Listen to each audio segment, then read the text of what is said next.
Amigos, hablar del Islam es una tarea, sin lugar a duda, tremendamente grande, amplia. ¿Por qué? Porque el Islam es una de las religiones más grandes del mundo, una religión que tiene una influencia no solamente en lo personal, tiene una influencia social. Es una influencia que domina y predomina no solamente el aspecto social, sino también político. Abarca muchos países y miles de etnias en su contexto cultural. El Islam es una religión monoteísta. Creen en un Dios y su creencia, su dogma básica es una declaración de fe que se basa en el Corán. Y esa frase es: hay un solo Dios, no hay más Dios que Alá. Y Muhammad es su profeta. Eso es la esencia de la creencia islámica. Los eruditos islámicos definen su fe como la suma y la sumisión a Dios el Altísimo a través de la creencia, de la obediencia y del abandono de la idolatría.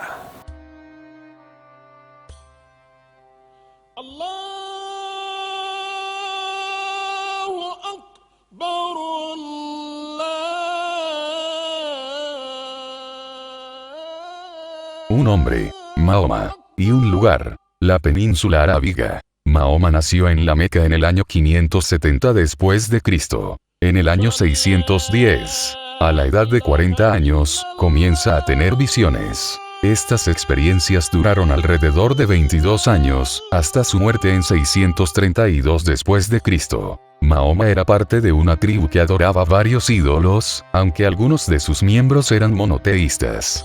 Afirmaban ser los descendientes de Abraham a través de Ismael. Durante 3 años, Mahoma no habló con nadie de sus visiones. Después comenzó a recitar lo que se le revelaba. En sus recitaciones, invitaba a la gente a abandonar la idolatría y adorar al único Dios. También marcó una serie de tareas y prácticas religiosas, que luego pasaron a formar parte del Islam. Llamó a todos los miembros de su familia y les preguntó: ¿qué diríais si os contara que hay un ejército esperando a atacarnos al otro lado de ese monte? Le contestaron: te creeríamos. ¿Y si os dijera que soy un mensajero de Dios? Pensaron que era absurdo. Le dijeron: ¿para esto nos has convocado? A lo que respondió: ¿es que nadie va a apoyarme en esto? Solo una persona, su primo Ali, que aún era un niño, se levantó y dijo: yo te apoyaré. Todos pensaron que era muy divertido que la única persona dispuesta a seguir al profeta fuera un niño. Piensen en ello. Un hombre de mediana edad que no sabe leer ni escribir, que no es rico, que es huérfano, a pesar de proceder de una tribu importante, que trabaja para una mujer, dice que es el profeta. Dios le ha hablado.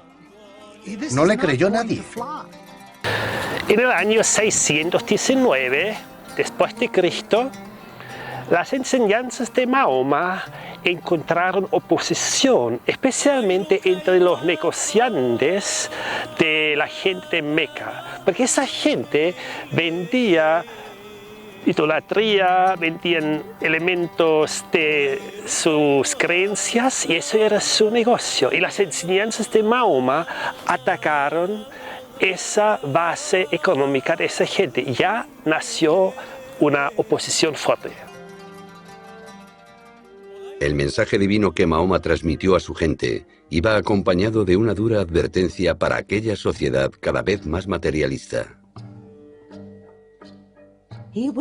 Advirtió a la gente de la Meca y los alrededores y a su propia tribu, Quraysh, que a menos que crearan una sociedad más justa y decente, recuperando los antiguos valores tribales que fomentaban el cuidado de los pobres, los huérfanos, las viudas y los oprimidos, se produciría una terrible catástrofe. En el 622, Mahoma se sentía tan amenazado, tenía miedo por su vida, así él se fue a Medina a vivir por la invitación de unas tribus árabes y así dejando espacio entre la oposición y él. En el año 622 declaramos el comienzo de la fe islámica. De ahí, Mahoma empezó a transformarse también en un vocero político, tocó temas sociales y otros temas de la sociedad donde había mucha necesidad. Entonces, desde este tiempo, ellos se llaman musulmanes, que significa los sometidos a Dios y a las enseñanzas de Mahoma. El libro sagrado del Islam es el Corán, dictado por Alá a Mahoma a través de Jibril, el arcángel Gabriel. Los seguidores del Islam se denominan musulmanes. Atestiguan que Mahoma es el último de los profetas enviados por Dios y sello de la profecía. Lo que ahora llamamos el Corán representa la colección completa de aquellas palabras que Mahoma recitaba cuando recibía sus revelaciones de Dios. La vida de un musulmán se basa en los 5 pilares fundamentales del Islam que son: 1. El testimonio de fe. El testimonio de fe consiste en decir con fe y convicción: no existe Dios verdadero sino Alá, y Muhammad es el mensajero de Alá.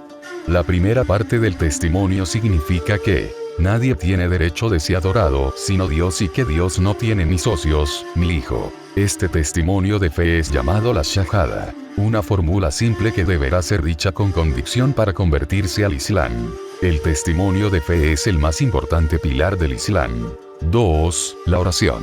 Los musulmanes rezan 5 oraciones diariamente. Cada oración no dura más que unos cuantos minutos en ser realizada. La oración en el Islam es la conexión directa entre Dios y el creyente. No existen intermediarios entre Dios y el creyente. En la oración, la persona siente una paz interior, felicidad, que se reconforta, y que Dios está complacido con ella o él. El profeta dijo: oh, Bilal, confortadnos con la oración. Bilal era uno de los compañeros del profeta que estaba encargado de llamar a la gente para la oración. Las oraciones son realizadas en el amanecer, al mediodía, la media tarde, el ocaso y la noche.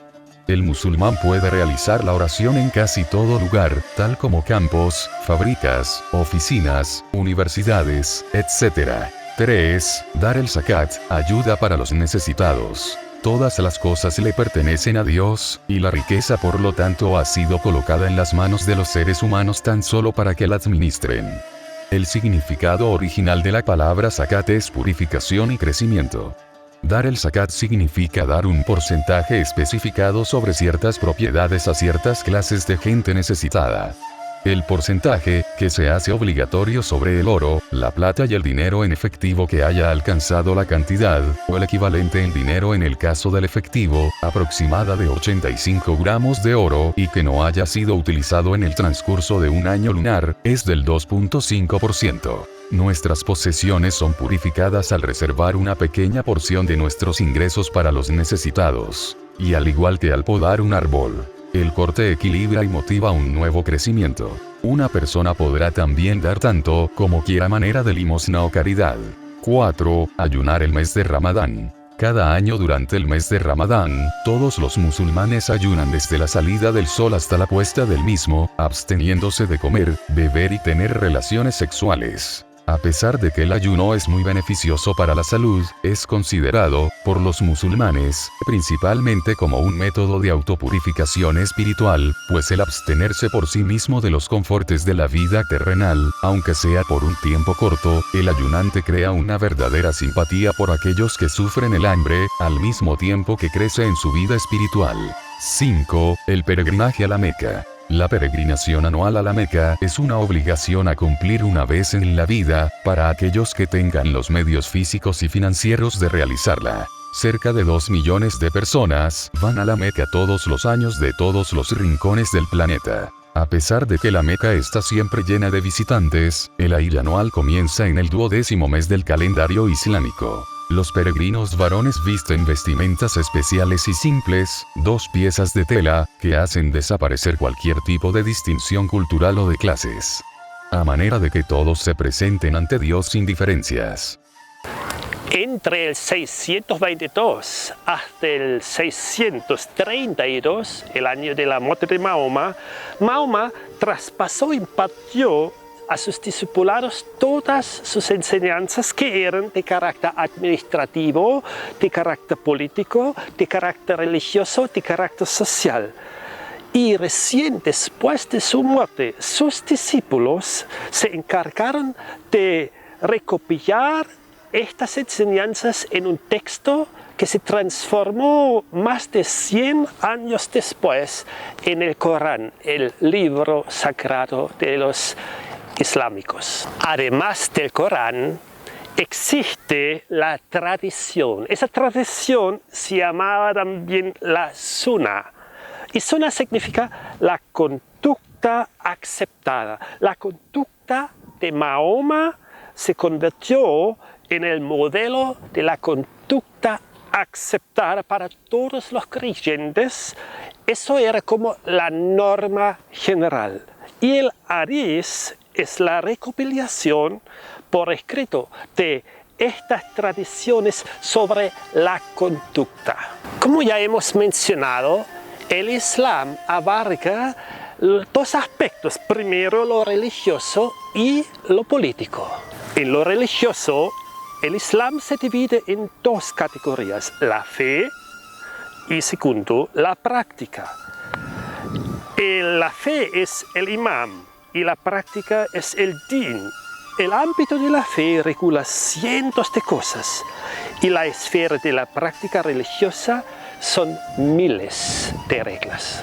La fe o el imán, en un sentido más amplio, ha sido definida como la convicción y el compromiso para aceptar a Dios como el Señor y someterse completamente a su voluntad, tal como está revelada en la ley, en la Sharia.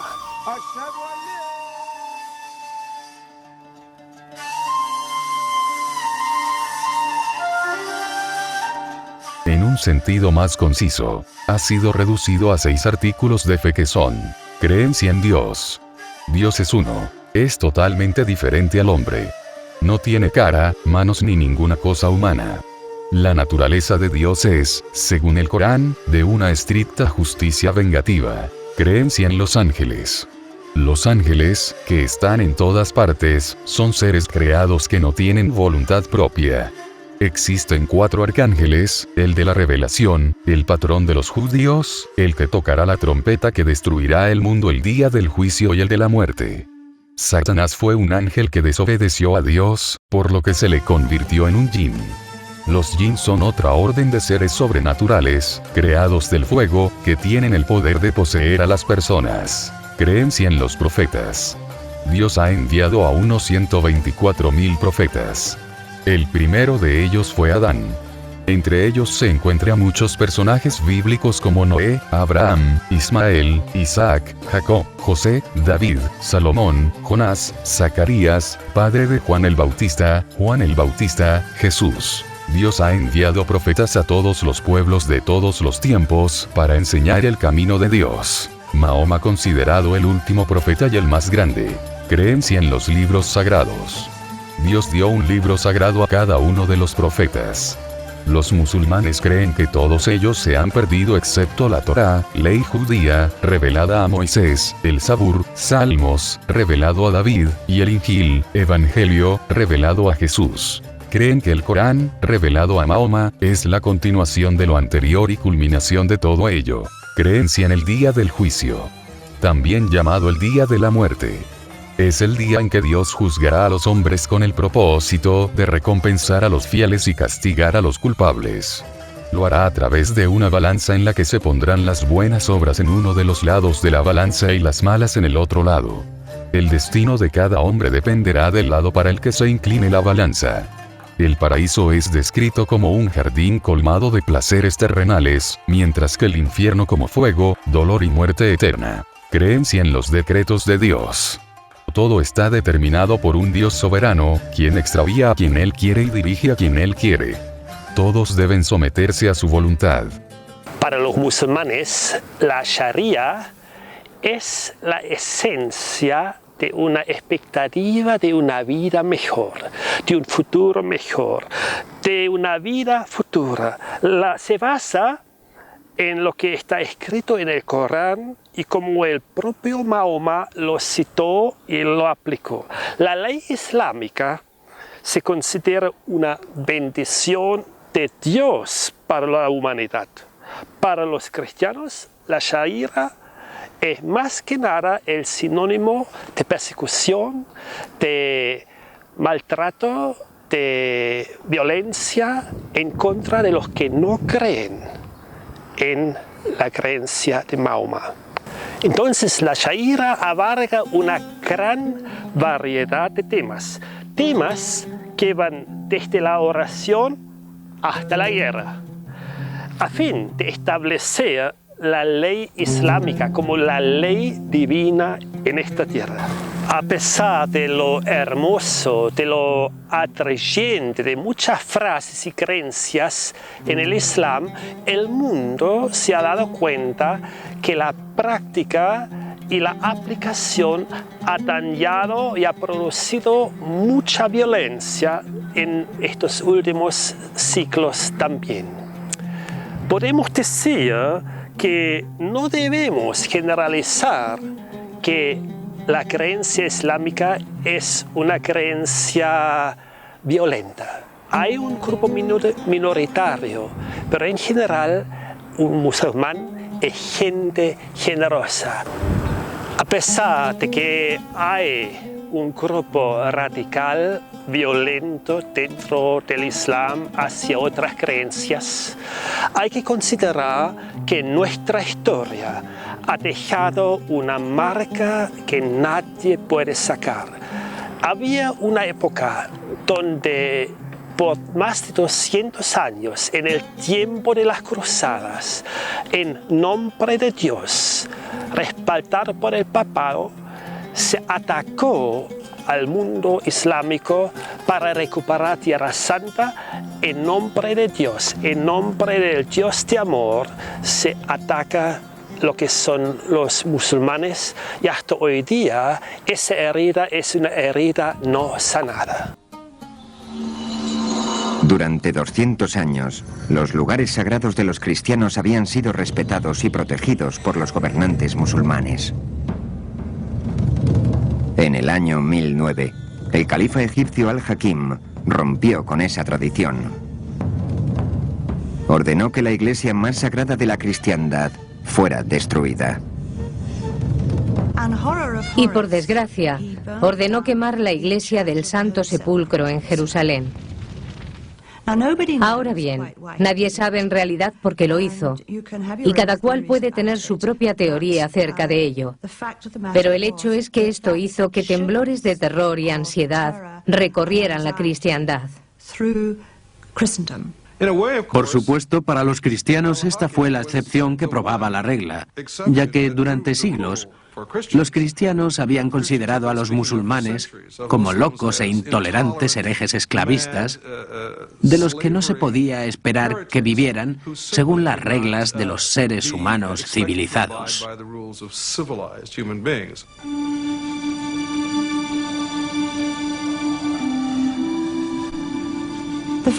El hecho de que el sucesor de Al-Hakim ya hubiera reconstruido la iglesia del Santo Sepulcro para el año 1048 con ayuda bizantina no sirvió para nada. Ahora ya existía la percepción de que las cosas no iban bien en tierra sagrada. El sentimiento antimusulmán se estaba cociendo en Europa, y para el año 1095 alcanzó su punto de ebullición. El Papa Urbano II pasó la mayor parte de ese año viajando por Francia implorando a los señores feudales que se unieran en una campaña punitiva. «Apresuraos a exterminar esa raza vil de las tierras de vuestros hermanos del este», demandó el Papa. «Jerusalén es el ombligo del mundo y está pidiendo ser liberada.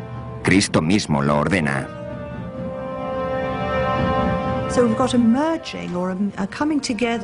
De modo que aquí tenemos una mezcla, o una unión, si se quiere, de religión y servicio militar, lo que sirvió a los propósitos del Papa, que declaró la cruzada para rescatar los lugares sagrados que estaban amenazados en el este, y en particular Jerusalén.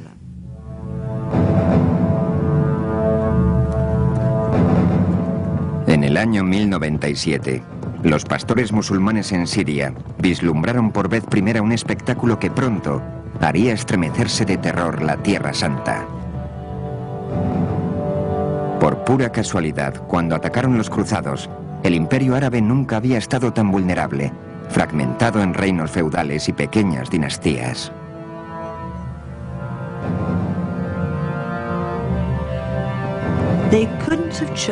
No podían haber elegido un momento mejor, porque el mundo musulmán estaba en un estado de fragmentación.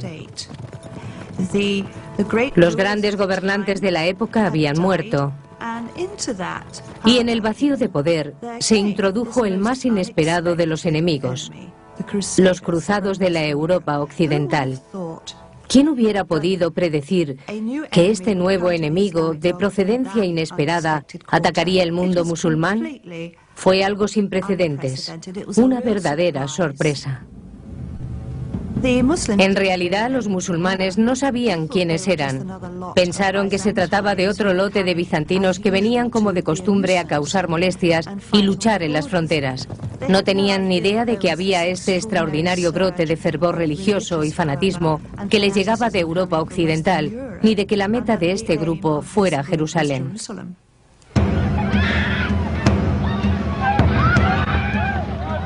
Fue una pesadilla histórica de días de incomprensible horror. Muy pocos de ellos tan nefastos como el 15 de julio de 1099 en que los cruzados entraron en Jerusalén.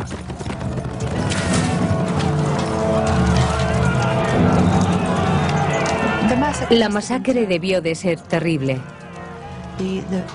La población huyendo, presa del terror.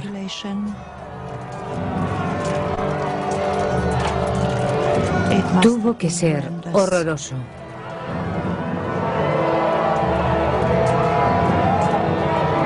Esto es parte de una carta de los cruzados para el Papa. Si su santidad desea conocer el destino de los enemigos que encontramos en la ciudad, sabed esto. Nuestros hombres cabalgaron con las patas de sus caballos hundidas hasta las rodillas en sangre sarracena. Cuando vislumbraron la ciudad sagrada, estaban en un estado de exaltación.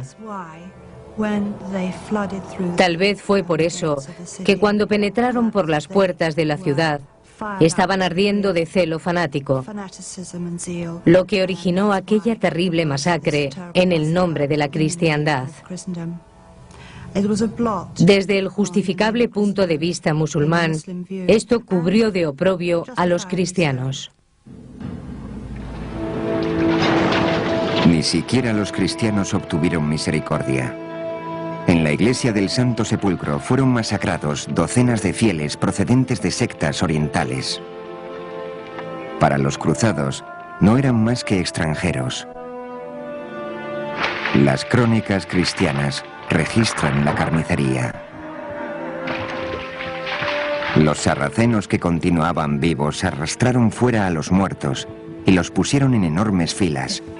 Nunca se había visto ni oído de una matanza semejante de paganos. Las piras que hicieron se asemejaban a pirámides. Su llegada horrorizó al mundo musulmán. Se conservan un número de lamentaciones extremadamente conmovedoras en poesía que datan de ese periodo.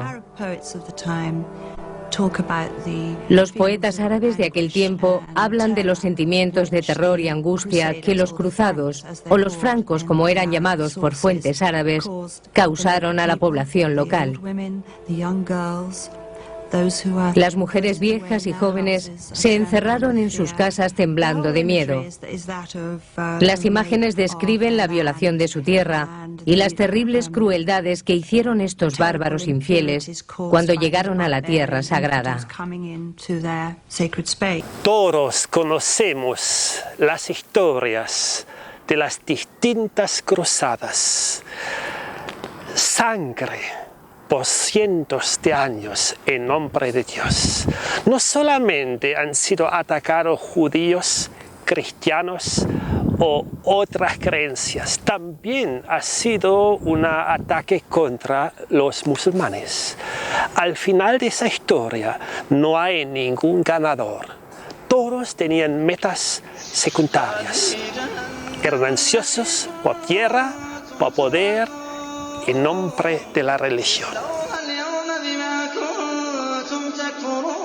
Verónica Vega es una misionera chilena casada con gurú de la India.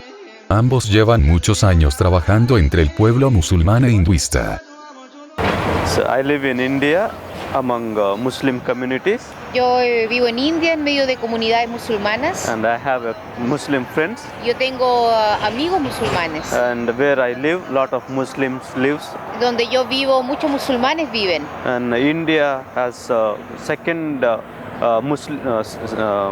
India has large population of Muslims. India tiene una gran población de musulmanes. And most of the Muslims are very religious. La gran mayoría de los musulmanes son muy religiosos. They're very devoted to God. Con mucha devoción a su Dios. And most of them are the very friendly people. Y la gran mayoría de ellos son muy amistosos. And they seek God truly. Ellos están buscando a Dios sinceramente. And they're very sincere about seeking God. Y de una forma muy sincera lo buscan a Él. And also some of them are rich, some of them are poor. Algunos de ellos son ricos, algunos son pobres. And people are friendly people. Son personas muy amistosas. We have 3 groups of Muslims where we live. Nosotros hay 3 grupos de musulmanes donde nosotros vivimos. And there are 3 types of Muslims. Son 3 tipos de musulmanes. The Sunnis. Los sunnis. They're very holy and pious. Son personas muy santas en la oración. They are very following the book of. They follow very devoted to Allah. Ellos son muy devotos seguidores de Alá. They are the most population of Muslims where I live. Esa es la gran población de musulmanes presente en el área en el cual nosotros vivimos. And the other group. El otro grupo. Called Shias. Son los chiíes. And they were felt their anointing. Ellos se sienten llenos de conocimiento. And they follow more traditions of Islam. Y ellos siguen más tradiciones del Islam. And the third group. Y el tercer grupo. And Sufis. Los sufis. And they are like charismatic Muslims. Son los movimientos carismáticos en medio de los musulmanes. So these 3 of them are devoted to Allah. Esos 3 grupos son devotos a Alá. So they were very religious people. Y son gente muy religiosa. So these are the people groups that I live among them. Es el grupo de personas en las cuales nosotros vivimos allá en medio de ellos. In India we have jihad. En India también está el yihad. People believe jihad is a holy war. También ellos piensan que el yihad es como la guerra santa. And also jihad is mentioned in the Quran, the holy book. También está mencionado el yihad en el Corán, que es el libro santo de ellos. Because people they strongly believe it. Porque ellos creen en esto muy fuertemente. Jihad is an Arabic word. Yihad es una palabra árabe. It means to struggle to the utmost of one's capacity to accomplish a job. Dice que es una palabra árabe que significa luchar con mayor capacidad de uno para lograr un trabajo. Yeah, but people also misunderstand about jihad. Pero también la gente tiene un entendimiento equivocado acerca del yihad. They believe they are killing people for the sake of God. Ellos piensan que es matar a las personas para poder alcanzar o buscar a Dios. They think this is a service to God, Allah. Ellos piensan que es un servicio que hacen para Alá. Since they believe jihad is a holy war. Si ellos creen sinceramente que el yihad es una guerra santa. And the people, those who are other religious people, live in India. Y la gente de otros grupos religiosos que viven en India. So they think that all these people are idol worshippers. Ellos piensan, tienen la visión que todo el resto de las personas son gente que adoran ídolos. So they try to convey the message. Ellos tratan de cambiar el mensaje que ellos creen. And to bring other people to Allah. Para traer a estas personas hacia Allah. A submission to Allah. Sumisión a Allah. So whoever is not submitting Allah. Entonces cualquier persona que no se somete a Allah. So they believe they do against holy war against these people. Entonces ellos piensan en hacer esta guerra santa en contra de ellos para someterlos. So that is the reason there is so much persecution than other religions. Por eso hay mucha persecución y este es un grupo que persigue mucho más que otros grupos religiosos. So I do work among Muslim communities. Yo trabajo en comunidades musulmanas. And I love them so much. Y yo les amo mucho a ellos. Because I like the way of the seeking God. Porque lo que me gusta de ellos es la forma en la cual ellos buscan a Dios. So they try to find God in a different putting effort. Ellos tratan de buscar a Dios a través de su esfuerzo humano. I mean, putting effort means having daily prayers. Por ejemplo, en su esfuerzo humano, como orando diariamente. They're sincere about the fasting. Ellos son sinceros acerca del ayuno que realizan. Sincere to go to pilgrims. O también sinceros en la peregrinación que ellos hacen. So they have thirst for God. Ellos tienen realmente sed de Dios. So that's the reason I love them so much. Por esa razón yo realmente les amo mucho. Since I love them so much. Y por ese amor que les tengo, I want to convey the true message. Yo quiero realmente compartirle el verdadero mensaje a ellos. That what Jesus has done. Que es lo que Jesús hizo. And Jesus loved them so much. Y que Jesús le ama mucho. And I work among them. Yo trabajo en medio de ellos. And I convey message to them. Y yo les comparto el mensaje and a I ellos. do disciple some of the Muslim friends. Yo he estado haciendo un trabajo de discipulado a jóvenes musulmanes, amigos musulmanes. I seen God is working in a wonderful way. Y he visto a Dios trabajando en una forma maravillosa and en medio de ellos. God gave them dreams. Dios le ha dado a ellos sueños. And my friends have seen the dreams. Mis amigos han visto estos sueños. And they have come to Jesus Christ. Y han venido a Cristo. Conocer a españoles cristianos es normal, como conocer a árabes musulmanes, pero árabes cristianos parece un poco contradictorio, ¿verdad? Pues hoy tendremos el placer de conocer a árabes que han decidido dejar a Mahoma a un lado para seguir a Jesús. Así que veamos cuál es su testimonio. Que Dios actuará y nos enseñará cosas nuevas hoy también. Desde el 2004, líderes crema, es decir, creyentes magrebíes, tomaron la decisión de llevar el Evangelio a los sectores musulmanes de España. Su objetivo primordial es dar a conocer entre sus compatriotas el Jesús que ha cambiado el rumbo de sus vidas. Dijo Pablo, las cosas antiguas ya están muertas, ya se acabaron. Ahora tenemos un nuevo testamento. Este grupo de magrebíes se reúne en Barcelona los sábados a las 5 de la tarde. En sus reuniones hablan de la Biblia con árabes recién convertidos al cristianismo o hasta incluso con musulmanes aferrados al Islam. Nos dijo, como en el Salmo de David, que sobre todo hay que guardar el corazón porque es de ahí emana la vida. Este joven nos explica que se crió en una familia muy fanática del Islam. Pero él no era feliz porque vivía atemorizado. El Corán, en lugar de darle paz, le atormentaba. Todo cambió cuando le dijeron que Jesús le amaba y había entregado su vida por él. Fue entonces cuando pudo encontrar esa libertad que tanto anhelaba. Aún así, no le fue fácil, ya que tuvo que huir de su familia porque le perseguían para matarlo. Hasta incluso le ofrecieron dinero a cambio de regresar al Islam, pero él no lo aceptó.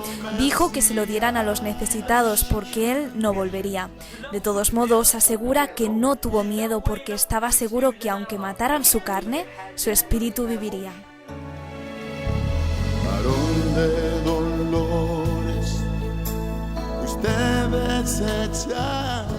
Exponemos al Islam como una religión que proclama un Dios desconocido, un Dios impersonal. En el mismo tiempo se ha transformado en una gente que tiene como una fe sincera, una fe basada en ritos, una fe basada en normas, en fantasías y una fe que declara que no han encontrado ni hallado paz ni perdón. Durante todos estos años de la historia islámica hay miles y miles de víctimas. Gente que ha sido atacada, maltratada, abusada en todo sentido por no declarar la frase principal, que no hay Dios, que solamente Alá y Mahoma es su profeta. En otras palabras, gente que no sea alineada. And one of my friend is an imam in the mosque. Uno de nuestros amigos fue imán en medio de una mezquita musulmana. Who teaches about Allah. Que enseñaba acerca de Allah. And this friend of mine, he got a vision. Este amigo de nosotros tuvo una visión. In that vision, he's seeing a Jesus Christ. Y en esta visión él vio a Jesucristo. And that's how he become a Christian and follower of Jesus Christ. Y de esa forma él se volvió seguidor de Jesucristo.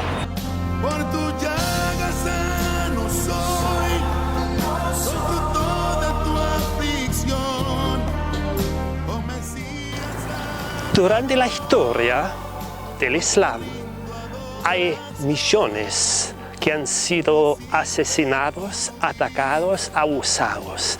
Hay miles de misioneros, de mensajeros de otras creencias que han sido atacados personalmente. Han muerto en nombre de una guerra santa por un Dios que dice que de esa manera logramos avanzar, establecer ese reino en la tierra. Obviamente los nuevos tiempos también tienen víctimas. Quiero presentarles uno.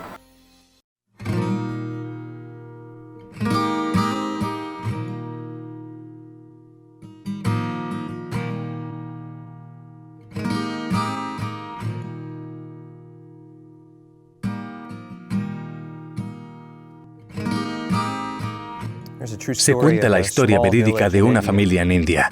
En una pequeña aldea vivía una familia que había conocido a Cristo como Señor y Salvador.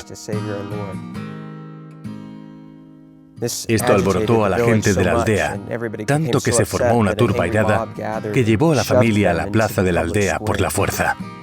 El jefe de la aldea se enfrentó a ellos y le dijo al hombre: si tú y tu familia no os retractáis de vuestra fe, todos moriréis. El hombre no sabía qué hacer ni qué decir, así que lo único que le vino a la mente fue la letra de una canción que él mismo compuso cuando entregó su vida a Dios. Y se puso a cantar: he decidido seguir a Cristo. No vuelvo atrás. No vuelvo atrás.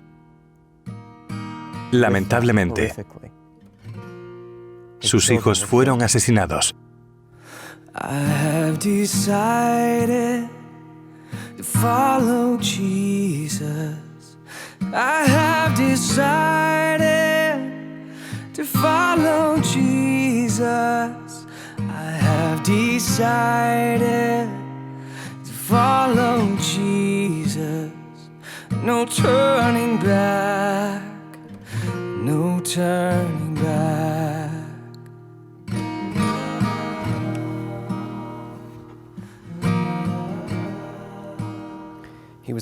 Le dieron otra oportunidad.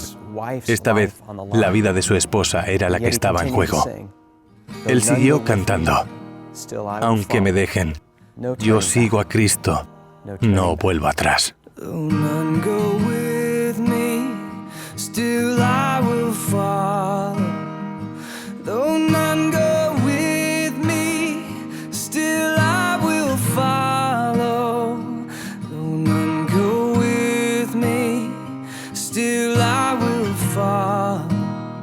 No turning back, no turning back. Después de la muerte trágica de su esposa, le dieron una última oportunidad, esta vez para salvar su propia vida, pero él siguió cantando.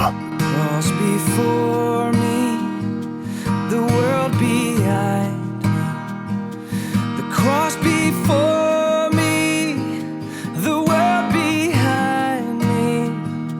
The cross before me, the world behind me. No turning back, no turning back. Sin lugar a duda, hay que ser un poco más generales para evaluar una religión con tanto trasfondo y con tanta historia. ¿Cómo podemos llegar con el mensaje del Dios del amor, del Dios de la paz, a esa gente que busca a Dios, a esa gente que basa su fe en Abraham, en la fe que es también la raíz de los cristianos? Estoy seguro que Jesús hoy día llegaría a todos los musulmanes con los brazos abiertos, con un mensaje de amor, un mensaje de esperanza, un mensaje de perdón, un mensaje integral para todo el ser humano. Nosotros que conocemos a Jesús, los que declaran ser hijos de Dios, del Dios de la Biblia, del Dios de amor, tenemos no solamente una historia negra, una historia que nos acusa a nosotros, una historia que acusa también a los musulmanes, sino tenemos una esperanza de un Dios vivo, de un Dios de amor, de un Dios personal, de un Dios que da seguridad, seguridad de salvación, seguridad de vida eterna, seguridad y esperanza para todos. El mensaje de Cristo es un mensaje para el mundo musulmán, a pesar de nuestra historia. Que Dios te bendiga. A pesar de que ese hombre y su familia murieron ese día, ocurrió algo sorprendente. Se sembró una semilla en el corazón del jefe de la aldea, una semilla que comenzó a crecer con el tiempo. Finalmente, el jefe reunió a toda la comunidad en la misma aldea, en la misma plaza, y renunció a su antigua fe, y declaró su entrega a Jesucristo. La gente lo celebró con alegría, y el Evangelio se extendió por toda la comunidad, no solo en la aldea, sino en toda la región, porque habían visto una fe verdadera y habían conocido el verdadero carácter de Dios. Todo esto gracias a una familia que creía en el sacrificio hasta el punto de entregar la vida. No turning back. No turning back.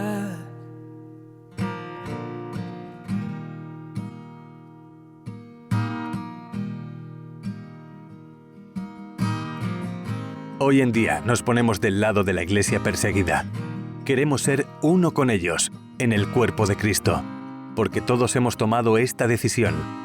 Cada uno hemos afirmado, he decidido seguir a Cristo. Algunos sufrimos más, otros menos, pero cuando una parte del cuerpo sufre, todos sufrimos con ella. Los que disfrutamos de más libertad, también tenemos una oportunidad para iniciar un cambio. Y esto comienza con la oración. No hay vuelta atrás. Muchos se enfrentan a esta realidad a diario y a pesar de ello, siguen adelante. ¿Podemos hacer menos que ellos? Ruego que ores por los que tienen su fe, pero no tienen libertad. Seamos uno con ellos en oración. No turning back.